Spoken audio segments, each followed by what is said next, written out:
Comencemos entonces este curso de estética. Para mí, como para todos ustedes, es una experiencia nueva.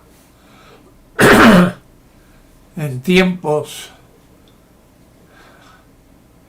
de pandemia debemos recluirnos en nuestras casas y entonces no los tengo a ustedes enfrente, sino los tengo en mi imaginación. Y por eso que no es tan fácil hablar ante un micrófono y ante la ilusión de que mis alumnos me escuchen. Veremos cómo resulta. Es una experiencia también que yo hago porque soy un poco analfabeto en estos nuevos usos y costumbres. He dado muchas conferencias o cursos, pero me han grabado. Y eso no es lo mismo que grabarse a sí mismo en su escritorio en ausencia de todos sus alumnos. Pero vamos a intentar hacer este curso de estética, al menos las primeras clases, si es que no se abre la facultad antes de terminar el curso, y entonces tendría el gusto de tenerlos a ustedes presentes.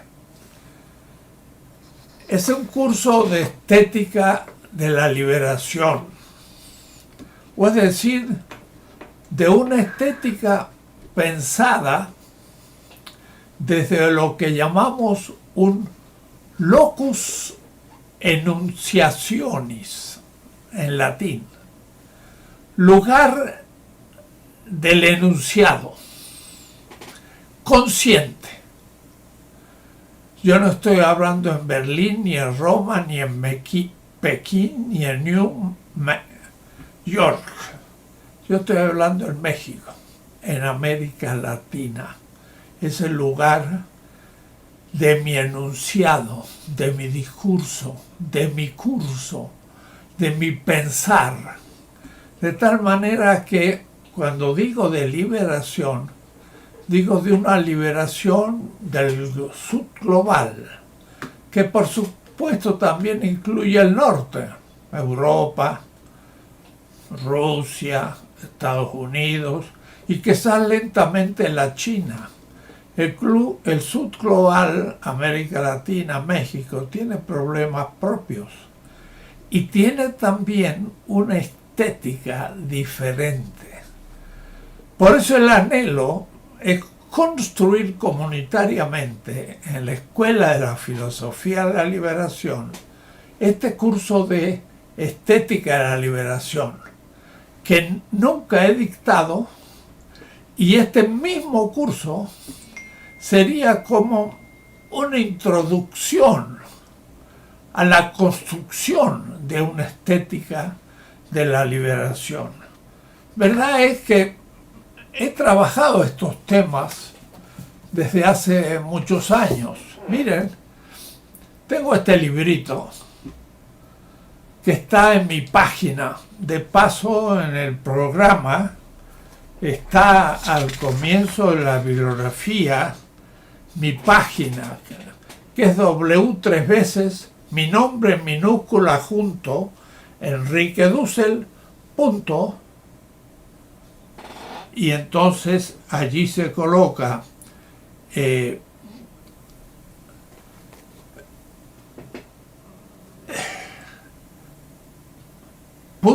.com, y entonces van a buscar obras, y en las obras encontrarán todas mis obras, como 60 libros, 400 artículos, pero uno de ellos se llama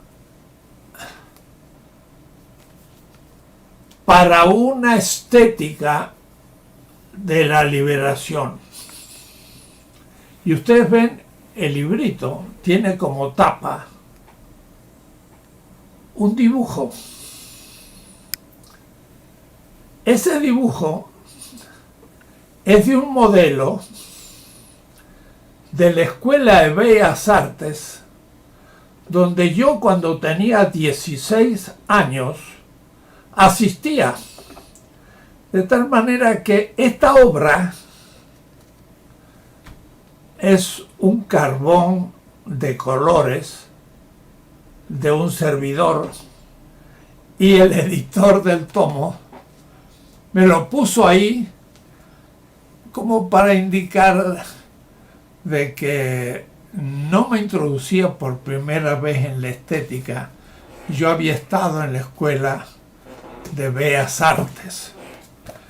Hay un segundo libro que acaba de salir en la editorial Trota, pero lo propio de la estética viene al final y se llama 7 hipótesis para una estética de la liberación, desde la página 139 hasta el final de la obra. Es otro trabajo que de alguna manera está introduciendo la temática de la estética. Y por supuesto, en mi libro Filosofía de la Liberación, publicado en los breviarios del Fondo de Cultura Económica, está el contexto filosófico del tema de la estética y de la belleza y de la producción, de tal manera que esta obra sería bueno que la hojearan. De paso es muy barata, cuesta 100 y tantos pesos, y entonces yo me voy a hacer referencia a veces a la filosofía de la liberación en esa obrita. El programa lo tienen ustedes y tiene 2 partes. La primera muy corta, 3 páginas, 3 temas, que es de la estética. Y la segunda parte es de la obra de arte.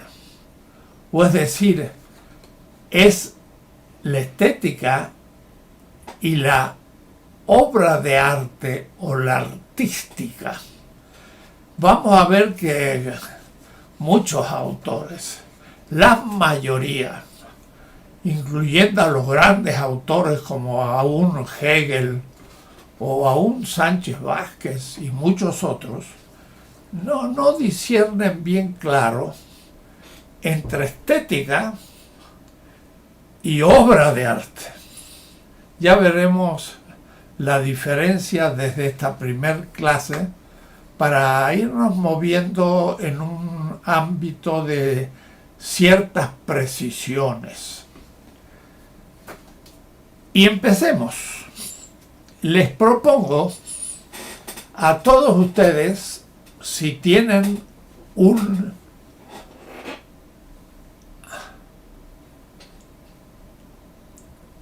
teléfono portátil y que lo abran en Google. En Google. No siempre va rápido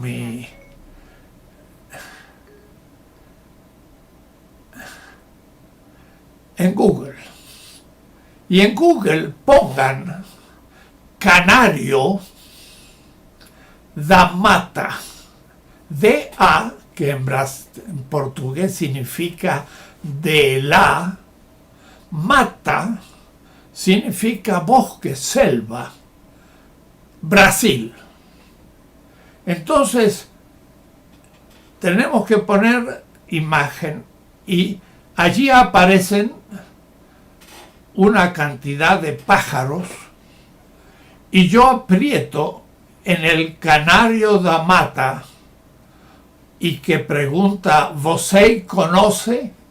¿Lo conoce usted a este pajarito?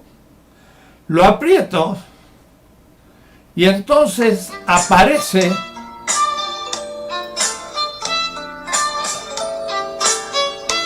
esta imagen.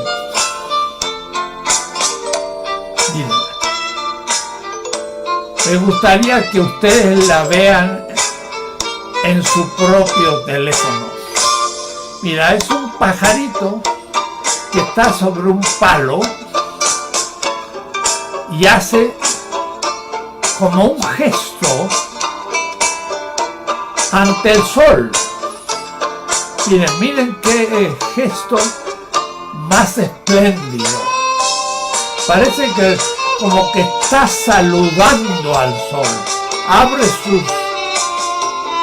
alitas y lo saluda al sol. Lo pongo de nuevo para que lo veamos.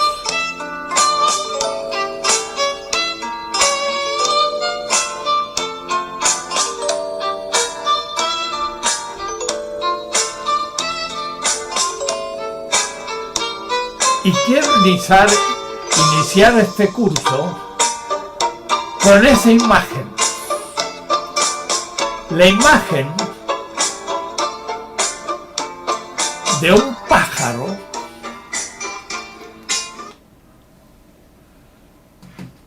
que como saluda al sol, como si lo estuviera adorando al sol. Así como cuando decimos que el gallo canta en la madrugada. Y claro, el gallo canta al sol. Y canta, pero al sol. Quiero empezar el curso de estética con esta figura, porque ahí está dada la esencia de lo que pretendo enseñar en este curso.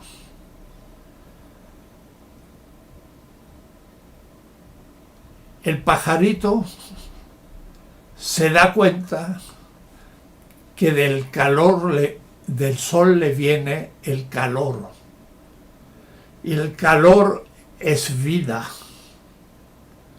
Y entonces él, en la noche tenebrosa y peligrosa de los animales que le pueden atacar, ha tenido que sobrevivir.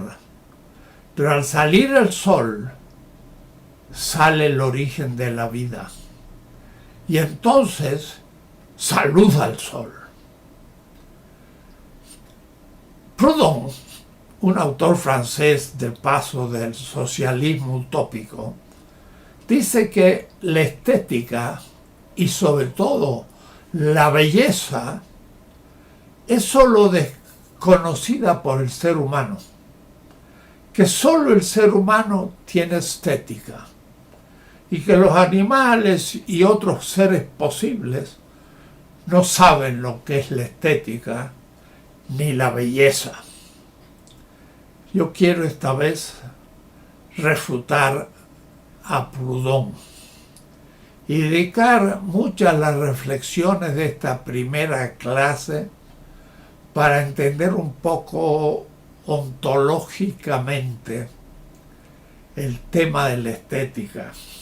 Porque, de paso, la filosofía de la liberación es un sistema de pensamiento. Es un sistema filosófico pensado desde América Latina, desde México, desde los más oprimidos, pobres, de aquellos que son dejados fuera del sistema, en la exterioridad. En aquello de Parménides, el ser es, el no ser no es. Los pobres, las víctimas, los dejados, los olvidados, son el no ser. Porque el ser es, el no ser no es, ha sido muy interpretado de manera superficial. Para Parménides, el ser es griego y solo son plenamente humanos, ántropos humanos, los que habitan la ciudad griega. Los del norte, que eran los macedónicos, los europeos se llamaban. Los del este, que eran los asiáticos, Los del sur, que eran los africanos, eran, pero no propiamente humanos. El ser es griego y todos los demás humanos están en alguna manera en el no ser. Por eso que Aristóteles define la política en aquello de el ser humano es el viviente que habita la ciudad. Eso se define como el ser humano es un ser viviente político. Pero no se entiende que la polis es griega y lo político solo se cumple en la polis. Quiere decir que es humano el griego porque vive en la polis.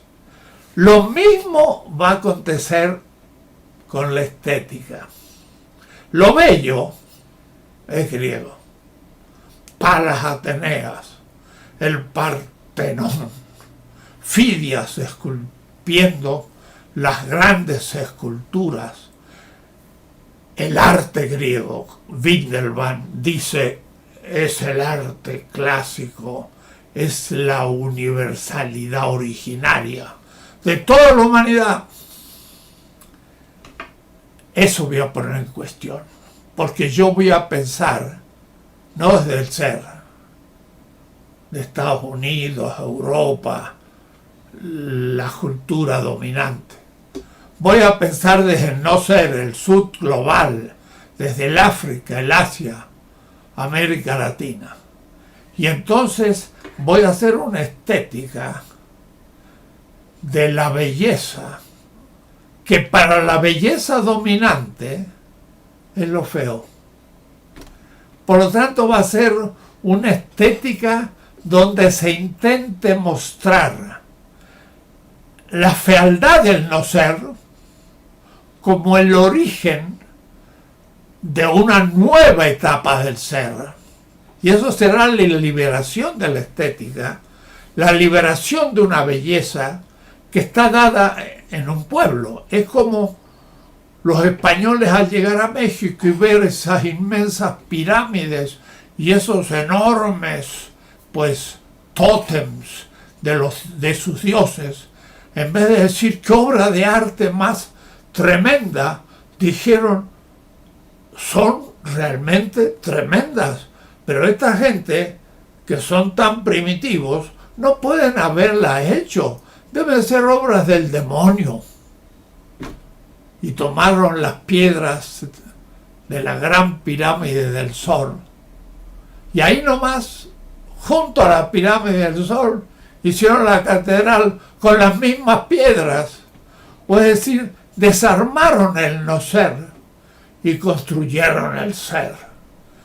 Yo me quiero situar en la pirámide y desde la pirámide hacer la crítica de la catedral y entre sus muros rescatar las piedras de la pirámide y rehacer la pirámide, aunque sea teóricamente.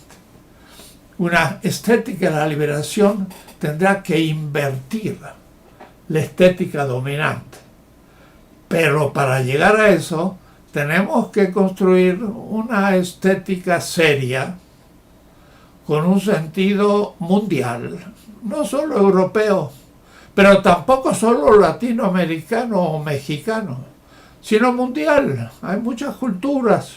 Está la China, está la India, maravillosa.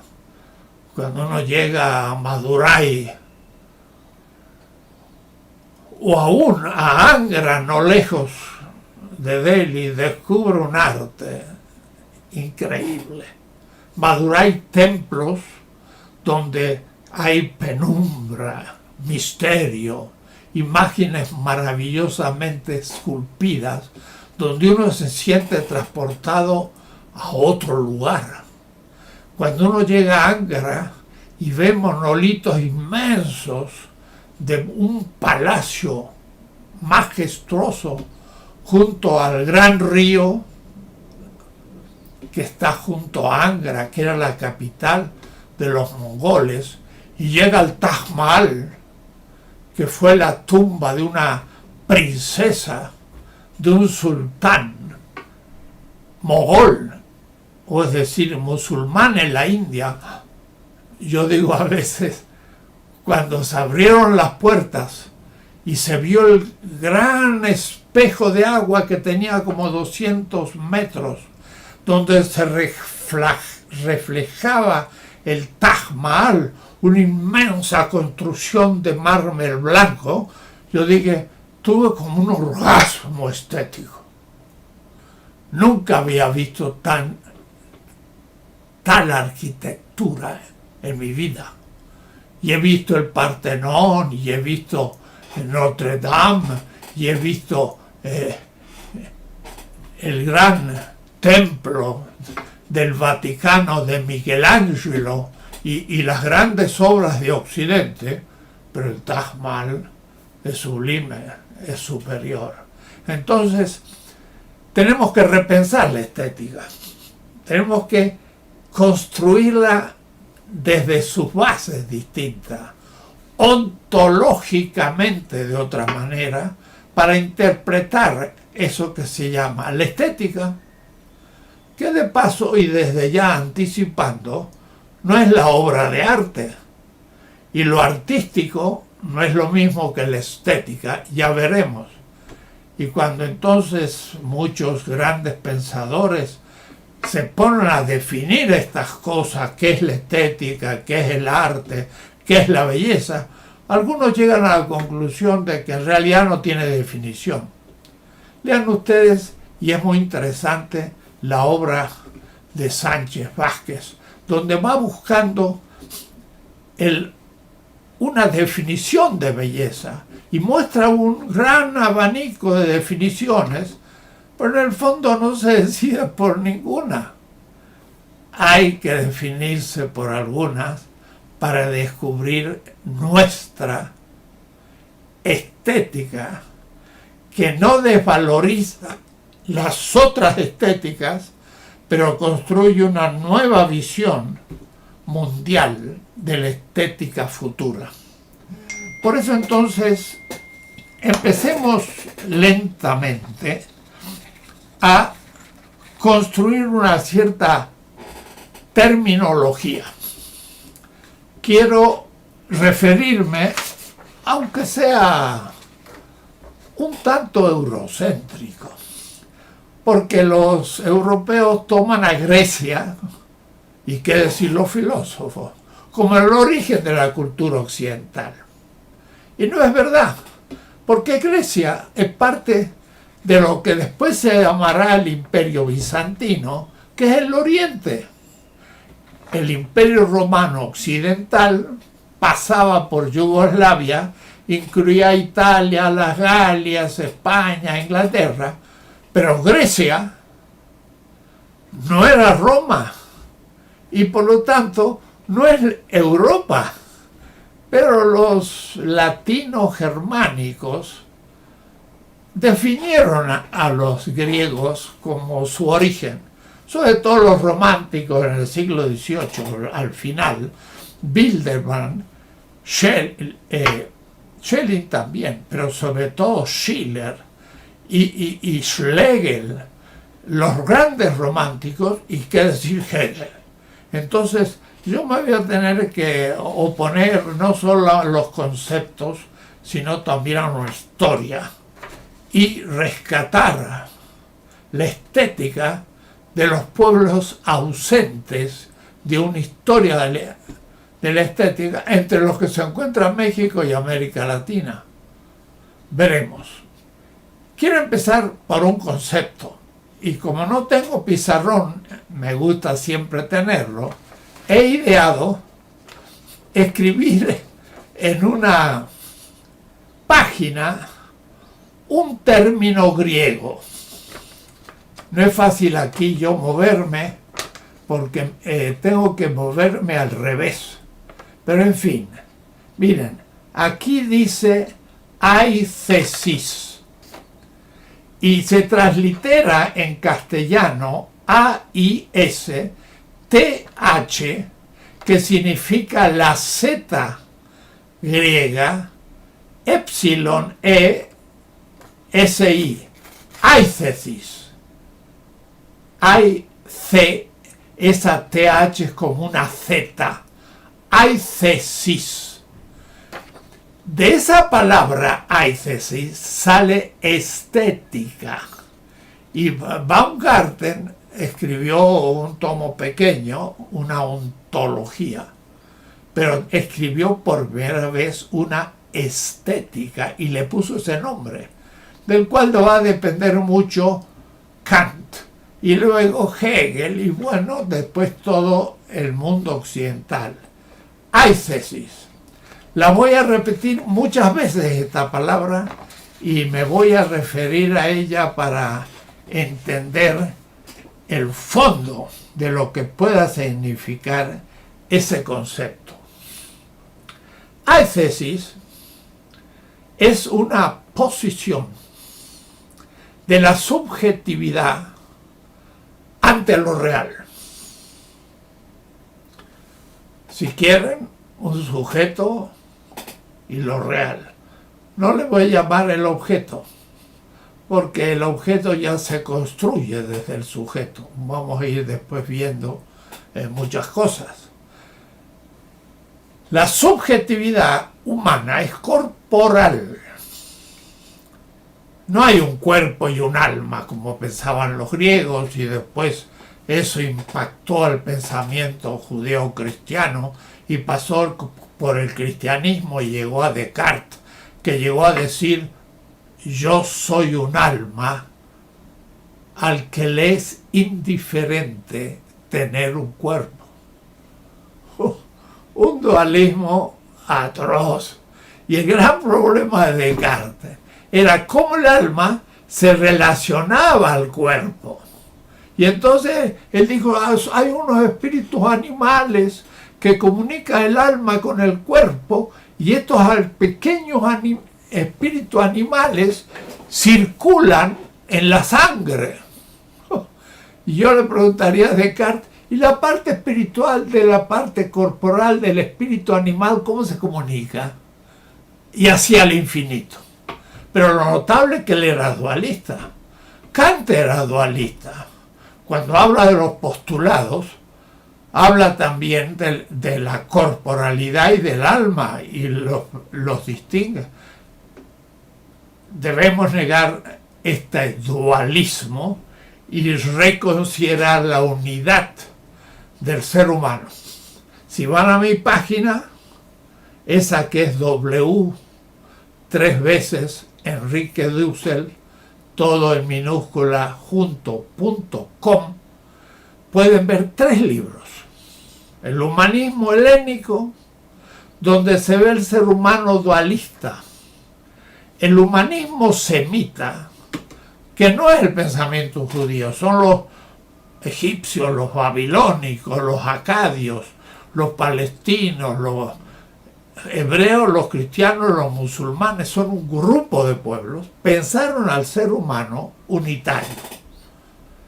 Y en hebreo se dice basar, la carne, pero la carne no es cuerpo, es la realidad viviente de la corporalidad.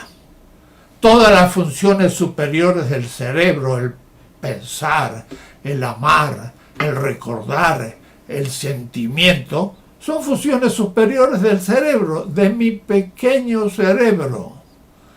Son materiales en el sentido misterioso de la naturaleza que llega gracias a miles de millones de neuronas a producir eso que se llama la conciencia y la autoconciencia de sí en el lenguaje, que es algo infinitamente más complejo que el alma tan simple. Necesito una antropología unitaria. El ser humano es un ser viviente corporal, con el cerebro como el órgano central de los demás órganos que dirige la función de esta totalidad que es mi corporalidad, no mi cuerpo. La eisesis tiene que ver con esa corporalidad completa. Es le llama subir el tono material. Es un modo de vibración de mi corporalidad. Para ir rápido, aunque volveremos, se trata de algo así que es lo que llamamos la emoción. Pero cuidado, la emoción no como un sentimiento corporal inferior que no es la voluntad que ama o la inteligencia que conoce o el cerebro que recuerda. Y entonces algo cuasi animal, no. La emoción es un sentir, la realidad, pero no como una sensación corporal, sino como un tono general de la corporalidad. Volveremos, pero de ya eisesis es una emoción, me da alegría algo. Claro, eso es una pasión. No es lo mismo el dolor que el miedo.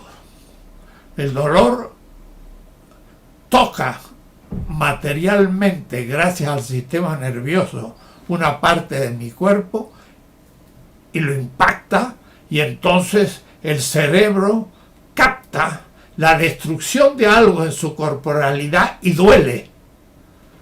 Pero el miedo no es lo mismo que el dolor, porque el miedo es tener recuerdo del dolor y ahora angustiarse porque no se quiere o se quiere evitar el dolor.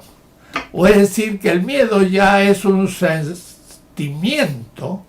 porque quiere evitar el dolor. Es un sentimiento de una sensación. Y esto no es algo parcial, sino que el miedo toca toda mi corporalidad. El sistema circular desde el corazón bombea la sangre de otra manera. Me quedo pálido, no sé qué decir. O es decir, es toda la corporalidad. Yo no quiero de ninguna manera dar la idea de que lo racional es superior y la emoción es inferior. No, lo racional es imposible sin la emoción. Si yo no amo lo que conozco, no puedo conocerlo porque me aburro, me distraigo, no me interesa y no puedo. Alguien que no sepa matemática tiene primero que intentar amar a la matemática y después entonces ya puede estudiarla. Pero si no